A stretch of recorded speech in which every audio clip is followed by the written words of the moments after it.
ન્યૂઝમાં આપનું હાર્દિક સ્વાગત છે। આ છે બનાસકાંઠા જિલ્લાનું બાલારામ। આ જે બાલારામ છે એને ગુજરાતનું કાશ્મીર કહેવામાં આવે છે।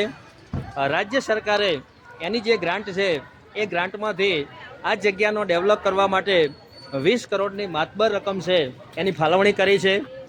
અહીં આ જે બાલારામ જે સ્થળ છે એટલે કે મહાદેવનું જે મંદિર છે એ અરવલ્લીની જે ગિરિમાળા છે ત્યાં આવેલું છે અને એની એક્ઝેક્ટ સામે બાલારામ નદી છે। આ નદી બારે માસ અહીં વહેતી હોય છે।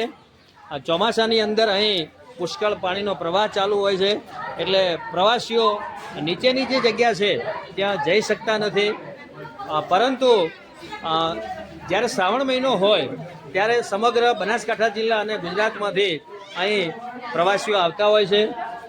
આ બાલારામ મંદિરની ખાસિયત એ છે કે મંદિરની અંદરથી સ્વયંભૂ જ્યાં માતાની જે ગાય માતા છે એ ગાય માતાના મુખમાંથી પાણી સતત વહેતું હોય છે।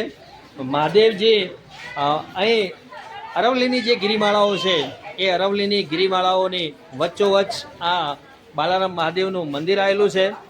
લોકો દર્શનાર્થે અહીં આવતા હોય છે અને અહીંની આ બાલારામના દર્શન કરી અને ધન્યતા અનુભવતા હોય છે। આ સ્થળ છે એ બાલારામ વિકાસ મંડળની અંદર ગુજરાત છે એમાં સ્થાન પામેલું છે અને એનો માસ્ટર પ્લાન જે છે એ તૈયાર થઈ ગયેલો છે અને 2-5 વર્ષ પછી આનો જે આ નકશો આપણને દેખાય છે એ નકશો કદાચ બદલી જશે, એની તાસીર પણ બદલી જશે। લોકોનું શ્રદ્ધાનું એક આ કેન્દ્ર છે। ભોળેનાથ અહીં બેઠેલા છે અને તમે જુઓ કે ગિરિમાળાની જે પર્વતમાળાઓ છે એના ઉપર એને વચ્ચોવચ્ચ આ બાલારામનું મંદિર આવેલું છે। તો ગુજરાત લાઈવ ન્યૂઝ બનાસકાંઠા।